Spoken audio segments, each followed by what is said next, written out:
Dia mengambil permen itu. Jarinya tiba-tiba terluka. Kemudian ada darah menetes dari atas. Saat Anthony menengok ke atas, ia melihat Candyman di cermin. Pintu lift lalu terbuka. Anthony lalu pergi.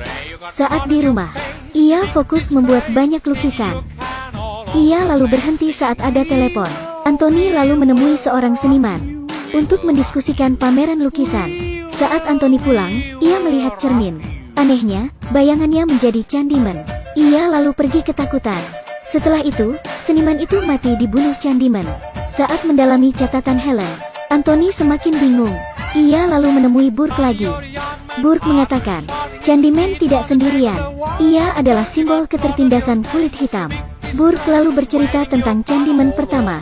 Dahulu kala, seorang konglomerat kulit putih mengundang pelukis untuk melukis putrinya. Mereka lalu jatuh cinta setelah sekian lama. Putri konglomerat itu lalu hamil. Karena saat itu rasisme kulit hitam masih kuat, konglomerat itu berniat membunuh si pelukis. Warga lalu memburu si pelukis. Pelukis tertangkap saat di gereja. Tidak hanya memotong tangan kanannya, mereka menggantinya dengan kain dan membakarnya hidup-hidup. Pelukis itu mati membawa dendam. Jiwanya lalu bergentayangan dan merasuki seorang kulit hitam untuk menuntaskan dendamnya. Ternyata Burke menyaksikan kejadian itu saat Sherman dibunuh para polisi. Sejak itu dia membenci orang kulit putih dan menjadi pengikut Candyman. Dia menunggu reinkarnasi Candyman muncul, dan Anthony adalah orangnya. Para gadis ini kelewatan. Mereka memanggil Candyman di kamar mandi. Alhasil,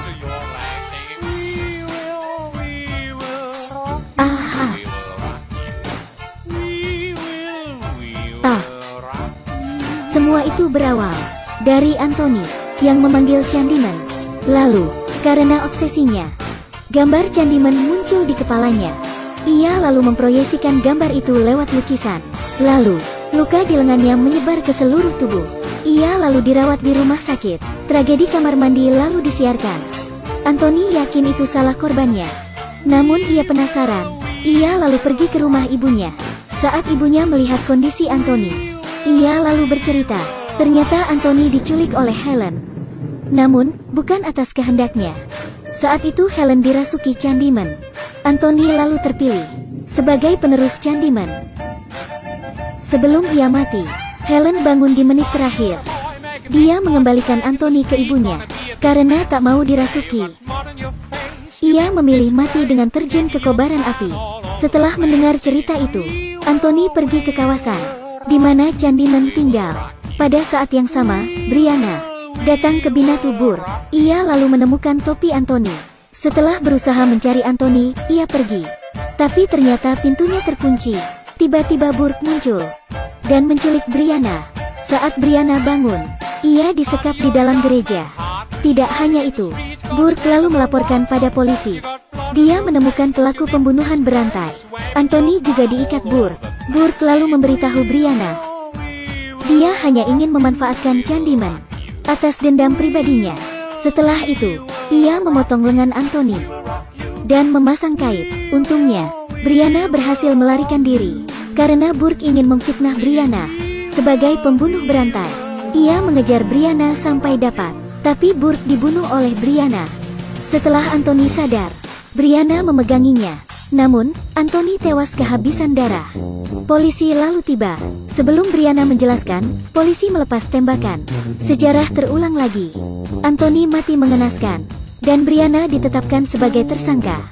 Polisi memaksa Brianna membuat pernyataan palsu agar kasusnya cepat selesai. Kalau tidak, dia akan dihukum berat. Brianna lalu meminta satu permintaan. Bisakah saya bercermin sebentar? Lalu, Candyman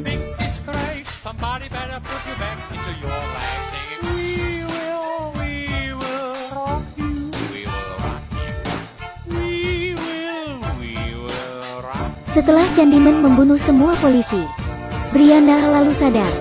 Candyman lalu menghampirinya. Urban legend itu muncul. Setelah sekian lama menghilang, ia menginginkan balas dendam yang diakibatkan oleh segregasi kulit putih. Jika saja tidak ada rasisme, mungkin Candyman tak akan pernah ada. Maka dari itu, kita tidak boleh rasis dan saling menghormati antar ras. Sekian video kali ini. Jangan lupa like, follow dan share.